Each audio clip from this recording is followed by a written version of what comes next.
బాలరాజు గారు మీరు ఎలా చూస్తారు? ముఖ్యంగా ప్రతి మెడికల్ షాప్లోనే ఒక ఫార్మసిస్ట్ ఉండాలి.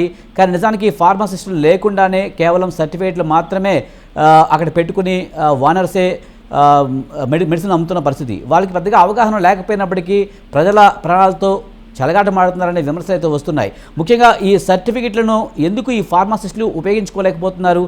వారి వేరే ఉద్యోగాలకు వెళ్ళడానికి కారణం ఏమై ఉండొచ్చు? ఎస్, ఇదే విషయం గురించి దాదాపుగా 10 సంవత్సరాల నుండి తెలంగాణ ఫార్మా అసోసియేషన్ ఆధ్వర్యంలో ప్రతి ఫార్మసీలో రిజిస్టర్ ఫార్మసిస్ట్ ఉండాలనేసి పెద్ద ఎత్తున ఎక్కడ టెంట్ వేసినా ఎక్కడ ఉద్యమం చేసినా కూడా ఇలా ఈ వ్యవస్థలో ఏది ఉన్నా సరే ఫార్మసిస్ట్ ఉండాలనేసి నిరంతరమైన పోరాటం మనం చేయడం జరిగింది విజయ్ గారు.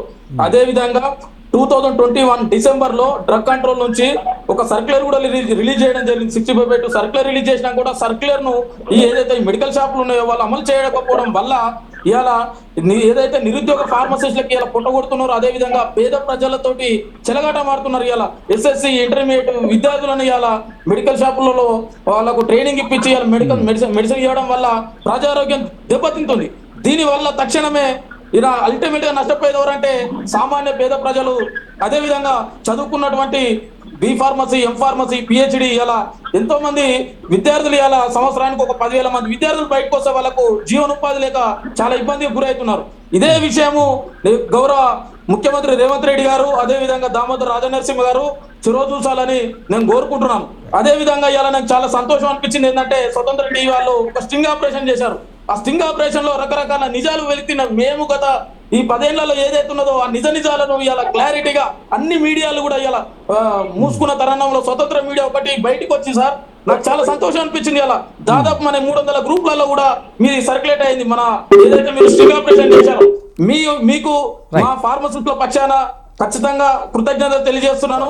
బాలరాజు గారు పర్టికులర్ గా ఈ సర్టిఫికేట్లను వేరే మెడికల్ షాపులకి వెళ్ళి ఇవ్వడం, ఆ తర్వాత వాళ్ళు వేరే ఉద్యోగాలు చేసుకోవడం పరిపాటిగా మారిపోయిన పరిస్థితుల్లో మరి అలాంటి వాటిని క్యాన్సిల్ చేసే అవకాశం లేదంటారా? మరి దానికి ఏమి నిబంధనలు లేవంటారా? ఉంటుంది సార్. బాలరాజు గారు మీరు కొంచెం వెనక్కి ఉండి మాట్లాడండి. మీరు మొత్తం ఫ్రంట్కి వచ్చేసారు. Okay sir.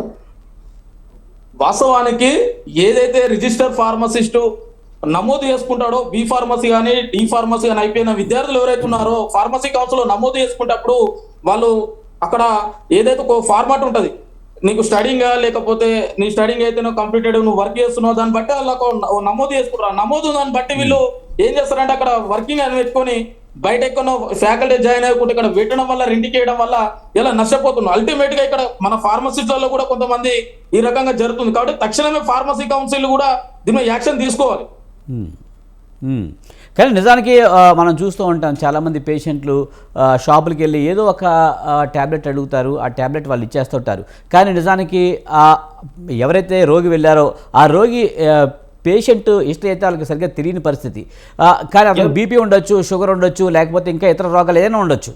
కానీ ఆ మెడిసిన్కి ఇది కరెక్ట్గా సెట్ అవుతుందా లేదనేది ఈ మందులు ఇచ్చే వ్యక్తికి అయితే తెలియని పరిస్థితి ఉంది కదా. అలాంటప్పుడు అవి రివర్స్ అయ్యే అవకాశం లేదంటారా? రోగికి ఇబ్బందులు కలిగించే అవకాశం లేదంటారా? ఖచ్చితంగా సార్. ఇలా ఒక డ్రగ్ కంపోజిషన్, దాని డ్రగ్ యొక్క మాలిక్యూల్ ఏంది, దాని కంపోజిషన్ ఏంది అని ఒక ఎవరైతే చదువుకున్న వాళ్ళకి తెలుస్తుంది. B pharmacy, M pharmacy, D pharm చేసిన వాళ్ళకి తెలుస్తుంది. ఇలా ఎస్ఎస్సి ఇంటర్మీడియట్ చేసిన వాళ్ళకి ఏం తెలియదు. ఒక 3 నెలలు అలా ఎగ్జాంపుల్ సార్, అపోలో మెడ్ ప్లేస్ లో ఏం జరుగుతుంది, 3 నెలలు ట్రైనింగ్ ఇప్పించే వానికి ఏం తెలియకుండా ఇలా ఏ షాప్ లో చూడు ఏ రిజిస్టర్ ఫార్మసిస్ట్ లేడు. ఇదే విషయం ప్రశ్నిస్తే మన మిడ్ ప్లేస్ లో పాపం ఈ 3 నెలలు ట్రైనింగ్ ఇప్పించి జాయిన్ అయిన విద్యార్థులు ఎవరైతే ఉన్నారో కీసర దగ్గర ఒక నాన్ ఫార్మసిస్ట్ చనిపోయాడు. వాళ్ళు టార్గెట్ లో ఒత్తిడి భరించలేక మిడ్ ప్లేస్ లో మీరు చూడండి, పోయిన నెల 6వ తారీఖు నాడు కీసరల హార్ట్ అటాక్ వచ్చి చనిపోయారు. ఈ రకంగా ఎందుకంటే పాపం చదువులేని పిల్లల్ని ఎవరైతే 10,000కు 8,000కు తీసుకొచ్చి వాళ్ళ యొక్క ఆర్థిక లావాదేవీల కోసం వాళ్ళ కార్పొరేట్ మాఫియా కోసం ఇలా ఇంత వీళ్ళ బలి చేసుకుంటా ఫార్మసిస్టులకైతే 30-40 వేల జీతాలు ఇవ్వాల్సి వస్తుందని చెప్పేసి ఇలా 10th ఇంటర్మీడియట్ విద్యార్థులను తీసుకొచ్చి ఇలా చైన్ ఫార్మసీలో జాబులు పెట్టిస్తే ప్రతిరోజు వాళ్ళకు టార్గెట్ భరించలేక కీసరల సార్ పోయిన నెల 6వ తారీఖు నేను ఇదే విషయం డ్రగ్ కంట్రోల్ కమలాసన్ రెడ్డి గారు కూడా ఫిర్యాదు చేశాను. దాని గురించి ఎక్కువ నడుస్తుంది. ఖచ్చితంగా డూ ఆర్ డై సిచ్యువేషన్ నడుస్తుంది. ఇలా ఎందుకనంటే ఇలా తెలంగాణ రాష్ట్రంలో రిజిస్టర్ ఫార్మసిస్టులు ఎవరైతే ఉన్నారో ఏ ఒక్కరు కూడా హ్యాపీ లేరు సార్. ఎందుకనంటే ఇలా పిహెచ్డీలు పెద్ద పెద్ద చదువులు చదువుకొని గాడ్ గిఫ్ట్ సార్, ఏ ఉద్యోగం రాకపోయినా కూడా ఒక మెడికల్ షాప్ పెట్టుకొని బతకొచ్చు అనేది ఒక గాడ్ గిఫ్ట్ ఏదైతే ఉందో ఒక ఫార్మసీ కోర్సులో ఉంది. అలాంటి కోర్సును వీళ్ళు ఏం చేస్తారంటే ఈరోజు ఎవరైతే దళారులుగా ఒక సిండికేట్ ఏర్పడి ఈ మాఫియా ఏదైతుందో ఈ సర్టిఫికెట్లు రెండుకి తీసుకొని పెద్ద ఎత్తున వీళ్ళు ఆ రకంగా చేస్తున్నారు. కాబట్టి దయచేసి మీ స్వతంత్ర టీవీ తరఫు నుంచి కూడా నేను ఒకటి తెలుసుకుని ఏంటంటే ఇలా అన్ని ఛానళ్ళు ఏదైతే ఛానల్స్ అన్ని ఛానళ్ళు మూగపోయినా కూడా స్వతంత్ర టీవీ ఒకటి నాకు చాలా సంతోషం అనిపించింది. ఎందుకనంటే గత 11 సంవత్సరాల నుంచి చూస్తున్నాం, ఏదో నిమ్మకు నీరెత్తినట్టు ఇలా మీ బులెటిన్ అన్ని సర్క్యులేట్ అయింది. అయిన తర్వాత రేపు పొద్దున డ్రగ్ ఇన్స్పెక్టర్లు తూతూ మాత్రం 3-4 రోజులు రైడ్ చేస్తారు, మళ్ళీ బంద్ చేస్తారు. ఏడున్న గొంగడ అన్ని అవుతుంది. ఇవాళ అకున్ సబర్వాల్ నుంచి మోలుకొని పెడుతున్న ఇప్పుడు ఉన్నటువంటి కమలాసన్ రెడ్డి వరకు ఏ డ్రగ్ కంట్రోల్ అడ్మినిస్ట్రేషన్ అయినా సరే వాళ్ళు యాక్షన్ మంచిగా తీసుకుంటారు. కానీ కింది స్థాయిలో డ్రగ్ ఇన్స్పెక్టర్లు ఎవరైతే ఉన్నారో కొంతమందికి ఈ సిండికేట్ అయ్యి ఈ వ్యవస్థను వాళ్ళు అస్తవ్యస్తంగా చేస్తున్నారు. దయచేసి దీని గురించి గౌరవ ముఖ్యమంత్రి రేవంత్ రెడ్డి గారిని కూడా ఇలా కలుస్తాము ఈ వీక్ లో. గతంలో కూడా జీవో ఇచ్చినప్పుడు కూడా మేము మా మీద భౌతిక దాడులు జరిగినాయి. మీరు ఎందుకు ఫార్మసిస్టుల పక్షాన కొట్లాడుతున్నారు అని అంటే, ఎస్ మేము సోమాజి కూడా ప్రెస్ క్లబ్ లో మీటింగ్ పెట్టినప్పుడు ఫార్మసిస్టుల కోసం ప్రాణాలు ఇవ్వడానికైనా సిద్ధమే అని చెప్పేసి స్టేట్మెంట్ ఇచ్చినాం సార్. ఆయనలో ఉన్నటువంటి హరీష్ రావు కూడా ఏం చేయలే. ఆయనలో ఉన్నటువంటి అప్పుడున్న ప్రీతి మీనా మేడం గారు కలిసాం, అప్పుడున్న మన అడ్మినిస్ట్రేషన్ ప్రీతి మీనా మేడం గారు కలిసి సర్క్యులర్ రిలీజ్ చేసింది. కానీ ఇంతవరకు సర్క్యులర్ మాత్రం 65 అమలు చేస్తలేదు. కాబట్టి ఖచ్చితంగా కూడా ఇలా ఏదైతే ఉన్నదో ఈ ఫార్మసిస్టులకు అన్యాయం జరుగుతుంది. ఈ అన్యాయం మీద ఖచ్చితంగా వాళ్ళకు లబ్ధి పొందాలంటే, వాళ్ళు చదువుకు నాణ్యత లభించాలంటే ఇలా ప్రభుత్వం చొరవ చూపాలని కోరుకుంటున్నాం సార్. బాలాజీ గారు, అలాగే కొన్ని మెడికల్ షాపులు అయితే ప్రిస్క్రిప్షన్లో ఉన్న మందులు ఇవ్వకుండా వాళ్ళు అనుకున్న వేరే బ్రాండ్స్, మరి కమిషన్లు ఇస్తారా ఏంటనేది మనకు తెలియదు, కానీ వేరే బ్రాండ్స్ అంటగడుతున్న పరిస్థితి అయితే కనిపిస్తుంది. ఇంతకుముందు శ్రవణ్ కుమార్ గారు అదే చెప్పారు.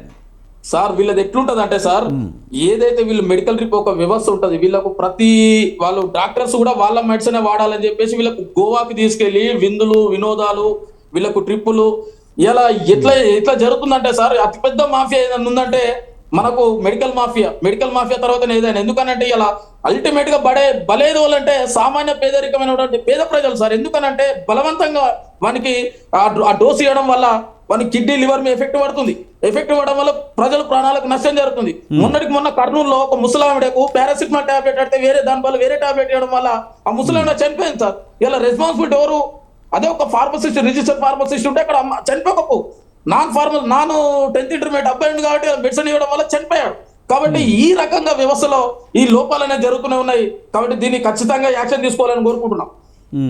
అలాగే ఇంతకుముందు శ్రవణ్ కుమార్ గారు చెప్పినట్టు కూడా చాలామంది ఆర్థికంగా కూడా ఇబ్బంది పడే వాళ్ళు కూడా డాక్టర్ దగ్గరికి వెళ్ళాలంటే భయపడో, లేకపోతే ఓపీ ఖర్చులు మిగిలిపోతాయన్న ఒక ఉద్దేశంతోనో కడుపు నొప్పే కదా తలనొప్పే కదా అని సింపుల్గా వెళ్ళిపోతూ ఉంటారు. మెడికల్ షాప్కి వెళ్ళి 2 ట్యాబ్లెట్లు వేసుకుంటూ ఉంటారు. ఆ డోస్ ఎంత ఇస్తున్నారు ఏంటనేది తెలుసుకోరు, ఆ కంపెనీ ఏంటనేది తెలియదు.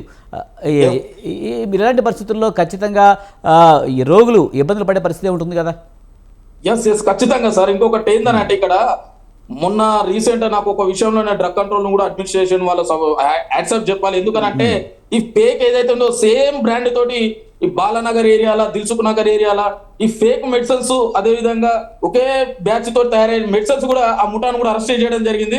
అదే విధంగా నిన్న మన వరంగల్లో రోహిణి హాస్పిటల్ ఘటన మీకు తెలిసే ఉంటది. రోహిణి హాస్పిటల్లో అది మొత్తం ఎక్స్పైర్ అయిన మందులు విచ్చల వీడియో కుప్పలు తెప్పలు. అక్కడ మన టీం కూడా మొత్తం టీం రైడింగ్ లో దొరికిపోతే ఇంతవరకు సీజ్ చేయలే. ఆ హాస్పిటల్ ఏదైతే ఉందో ఇంతవరకు సీజ్ చేయలేదు. ఎక్స్పైరీ మెడిసిన్స్ వచ్చినాయి మొత్తం. రోహిణి హాస్పిటల్ వరంగల్ మన ఈ 1 వీక్ గ్యాప్ లో మన అక్కడ వరంగల్ జిల్లా అధ్యక్షులు మన రాధాకృష్ణన్ గారి, బత్తిని సత్యనారాయణ గారు వాళ్ళు చాలా యాక్టివ్ అక్కడ ఒక స్టింగ్ ఆపరేషన్ చేస్తే మొత్తం ఎక్స్పైరీ మెడిసిన్ బయట పడి. ఇలా ఎక్స్పైరీ మెడిసిన్స్ ఇవ్వడం వల్ల అల్టిమేట్ గా నష్టపోయేది ఎవరు? సామాన్య పేద ప్రజలు.